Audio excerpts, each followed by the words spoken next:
అందరికీ నమస్కారం అండి. ముందుగా శ్రావణ మాస శుభాకాంక్షలు కూడా. ప్రతి ఒక్కరు కూడా పక్కింటోళ్ళు చేశారు అని చెప్పి మనం చేయడం, ఎదురింటోళ్ళు చేశారని అసలు ఎందుకు చేస్తున్నారో కూడా తెలియకుండా చాలామంది మహిళలు చేసే తప్పుల గురించి మనము ఈ వీడియోలో తెలుసుకునే ప్రయత్నం కూడా చేద్దాము. వీడియో మటుకు చివరి దాకా చూస్తేనే అర్థమవుతుంది. ఇది మీకు తెలిసే ఉంటుంది.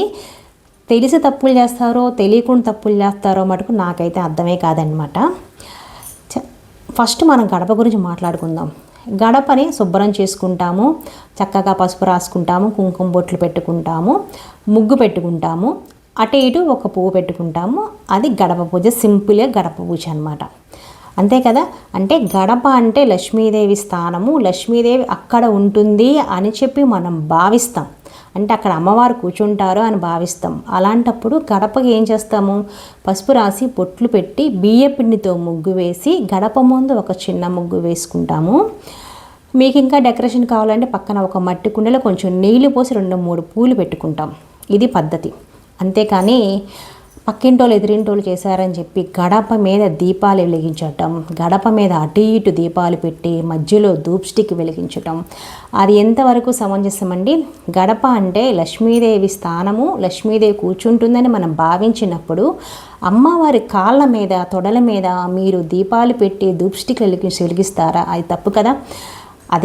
అది చేయకూడదు అనమాట. అలా చేయకూడదు, చాలా తప్పు అనమాట, చాలా పాపం కూడా. సింపుల్గా గడపకు పసుపు రాసుకోండి, ముగ్గు పెట్టుకోండి, కుంకుమ బొట్లు పెట్టుకోండి. గడప ముందు కావాలంటే ఒక చిన్న దీపం పెట్టుకోండి, ముందు కొంచెం గ్యాప్ ఇచ్చి దీపం పెట్టుకోండి, లేకపోతే చక్కగా పూలు పెట్టుకొని అలంకరించుకొని నమస్కారం చేసుకొని సరిపోతుంది. ఇంకొంతమంది ఆ పసుపు కలిపే దాంట్లో రకరకాలు వేసి కలిపి ఆ గడపకు రాస్తారండి. అంటే అమ్మవారు అక్కడ కూర్చుంటుందని తెలిసి కూడా ఆ పసుపులో నానా రకాలన్నీ కలిపేసి రాస్తే అది స్మెల్ వస్తుంది కదా. ఒకవేళ అమ్మవారు అక్కడ కూర్చుంటుంది అనుకుందాం, ఆ స్మెల్లో ఆమె ఉంటుందండి, ఉన్నది కదా. చక్కగా పసుపులో ఏ పన్నీరో లేకపోతే రోజ్ వాటరో కలుపుకొని గడపకు రాసుకొని చక్కగా మట్టి ముగ్గు పిండితో చక్కగా అలంకరణ చేసుకొని ఒక పువ్వు పెట్టి నమస్కారం చేస్తే ఎంత బాగుంటుంది చెప్పండి. సింపుల్గా చేసుకుంటే చాలా బాగుంటుంది. ఇంకొకటి, పూజా గదిలో అమ్మవారిని మాత్రమే పూజిస్తారండి. శ్రావణ మాసం వచ్చినా, లక్ష్మీదేవి పూజ వచ్చినా అమ్మవారిని ఒక్కనే పూజిస్తారు. అలా పూజించకూడదండి. ఎప్పుడైనా సరే ఫస్ట్ అయ్యవారిని పూజించాలి. వెంకటేశ్వర స్వామిని కానీ లేకపోతే విష్ణుమూర్తిని కానీ పక్కన పెట్టి ఫస్ట్ ఆయన్ని పూజించిన తర్వాతే ఈవిని పూజించాలి. అప్పుడే లక్ష్మీదేవి సంతోషపడుతుంది, మీరు అడిగిన కోరికలన్నీ తీరుస్తుందన్నమాట. ఆయన్ని వదిలేసి అయ్యవారిని వదిలేసి నిన్నే పూజిస్తాను, నువ్వే నాకు డబ్బులు ఇవ్వు, ధనం ఇవ్వు అంటే అది కుదరదు కదా. ఆమె బాధపడింది కదా, నా మొగుడిని వదిలేసేసి నన్ను పూజిస్తే నేనెందుకు ఇస్తాను అంటుంది కదా. ఎవరికైనా ఉంటుంది అది. అమ్మవారు కూడా ఆడదే కాబట్టి అలానే ఆలోచిస్తారు. ముందు అయ్యవారికి ఒక నమస్కారం చేసుకోండి, తర్వాత అమ్మవారికి పూజించుకోండి. మీ ఇష్టం వచ్చినట్టు పూజించుకోండి, ఎలా కావాలంటే అలా పూజించుకోండి. ఇంకొకటి, కుంకుమ అండి. కుంకుమకి అమ్మవారి విగ్రహం ముందు ఒక ప్లేట్ పెట్టుకొని ఆ ప్లేట్లో కుంకుమ వేసుకోండి అష్టోత్తరాలు చదువుతూ. అంతేగాని తల మీద పసుపు కుంకాల విగ్రహాల మీద కళ్ళ మీద అలా వేయకండి. అభిషేకం చేసేటప్పుడు వేస్తారు కదా అని మీరు డౌట్ అడగచ్చు. అభిషేకం చేసినప్పుడు మనం వేస్తాం, అభిషేక నీళ్ళలాగా పోస్తాం. తర్వాత మళ్ళీ ఆ విగ్రహాన్ని శుద్ధి చేసుకొని శుభ్రంగా కడుక్కొని తుడుచుకొని అలంకరణ చేసుకొని మళ్ళీ అక్కడ కూర్చోపెడతాం. అంటే అమ్మవారు అక్కడ ఉంది అన్నప్పుడు ఆ మొహం మీద పసుపు కుంకాలు వేలేస్తాం, తప్పు కదా. అంటే మన స్నానం చేసి రాగానే మీ మొహాన పసుపు కుంకాలు చల్లితే ఎంత బాధపడతాం మనం, ఎంత అనీజీగా ఉంటుంది మనకి. అక్కడ ఉన్నది అమ్మవారి విగ్రహము, అమ్మవారు అక్కడ కూర్చున్నప్పుడు అమ్మ మీద మొహం మీద కళ్ళ మీద అలా వేయకూడదు కదా. అలా వేయకండి. ముందు చక్కగా ఒక ప్లేట్ పెట్టుకొని అష్టోత్తరం చదువుకోండి, అది బాగుంటుంది. ఇంకోటి, దీపారాజన అండి.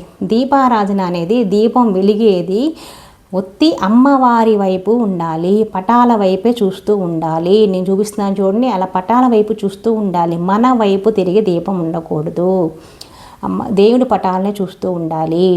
దీపం వెలిగించిన తర్వాత ఆ దీప కుందికి ఒక కుంకుమ బొట్టు పెట్టండి, లేకపోతే పువ్వు ఉంటే పువ్వు పెట్టండి, లేకపోతే అక్షంతలు వేయండి కుంకుమ బొట్టు పెట్టి. అంతేగాని అలా మోడిగా మటుకు వదిలేయకండి. కుంకుమ బొట్లు పెట్టకుండా అక్షంతలు వేయకుండా పెట్టేది ఒక్క దగ్గరే పెడతారు. అశుభ వేళలో పెడతారు. అది అశుభం దగ్గర దీపాలు పెట్టడం అలా పెడతారు.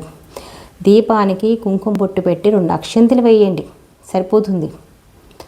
తర్వాత తాంబూలం అండి. తాంబూలం కూడా చాలా సింపుల్గా మీరు అమ్మవారికి పెట్టుకోవచ్చు, వచ్చిన వాళ్ళకు కూడా పెట్టుకోవచ్చు. ఒక జాకెట్ ముక్క పెట్టండి, 2 తమలపాకులు, 2 పండ్లు పెట్టండి. ఒక్కలు అంటే ఒక్కలే పెట్టాలండి, ఒక్క పొడి కాదు. 4 గాజులు పెట్టండి. ఎరుపు పెడతారా, పసుపు పెడతారా, గ్రీన్ పెడతారా, అది మీ ఇష్టం. మీ ఎలా కావాలంటే అలా పెట్టుకోండి. తమలపాకుల తొడుము అనేది మన వైపు చూస్తూ ఉండాలి. ఇచ్చేటప్పుడు ఇస్తున్నాం కాబట్టి మన వైపు చూస్తూ ఉండాలి. వాయనమైనా అంతే. మీరు అమ్మవారి దగ్గర పెట్టేటప్పుడు తాంబూలమైనా అలానే పెట్టాలి. కొంతమంది తెలియక తాంబూలాన్ని అడ్డంగా తిప్పి దేవుడి దగ్గర పెడుతూ ఉంటారు. కాదు, మనము వాయినం ఇస్తున్నాము, తాంబూలం పెడుతున్నాము అంటే మనం ఇస్తున్నాము, అమ్మవారు పుచ్చుకుంటున్నారు, అది లెక్క అనమాట.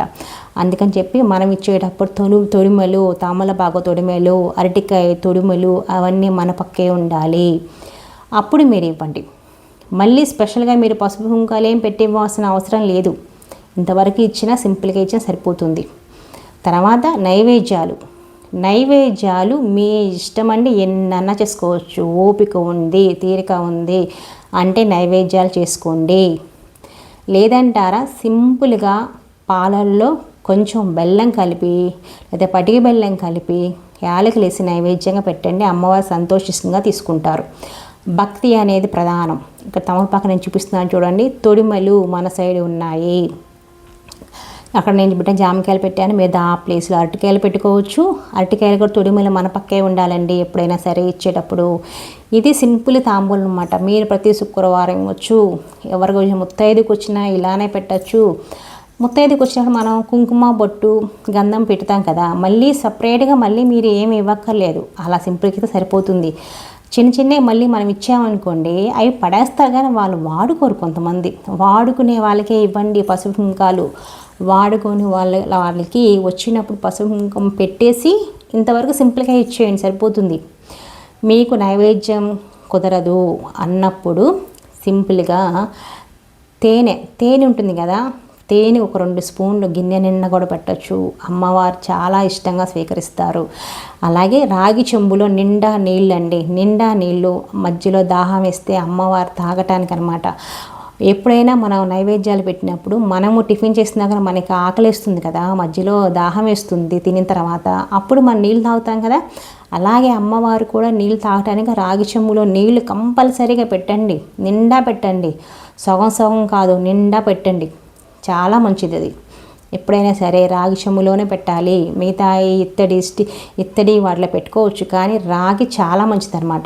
అందుకని రాగి దాంట్లో పెట్టండి. ఇలా సింపుల్గా మీరు పూజ చేసుకున్న అమ్మవారు అనుగ్రహిస్తారు. అది భక్తితో చేయండి. మంత్రాలు లేకపోతే ఏదో ఒకటి ఓం మహాలక్ష్మీదేవి నమః అనుకుంటానే మీ పూజా కార్యక్రమం మొత్తం పూర్తి చేసుకోండి. భక్తి ప్రధానం. పక్క వాళ్ళు ఇన్ని పూలు పెట్టారు కదా, మనం ఇన్ని పూలు పెట్టాలి. పక్క వాళ్ళు ఆ గిఫ్ట్లు ఇస్తున్నారు, మనం ఈ గిఫ్ట్లు ఇవ్వాలి. వాళ్ళు ఇంత అలంకరణ చేశారు, అంత ఖర్చు అయిందంట మొదటి రోజుకి, మనం ఇంకా 2000 3000 ఖర్చు పెడదాం వాళ్ళ మీద అని చేయకండి. ఇక్కడ అమ్మవారు చూసేది భక్తి ఉంటేనే ఆమె స్థిరంగా ఇంట్లో ఉంటుంది. ఎక్కువ ఖర్చు పెట్టి చేయమని అమ్మవారు చెప్పాల. లక్ష్మీదేవి ఖర్చు పెడితే డబ్బులు వెళ్ళిపోతాయి కదా, చేసుకోండి తప్పులేదు, కానీ ఉన్నంతలోనే చేసుకోవాలి. అప్పు తెచ్చి చెయ్యకూడదు. పూజలు, వ్రతాలు, నోములు అనేవి బాగా గుర్తుపెట్టుకోండి. భక్తి ప్రధానము.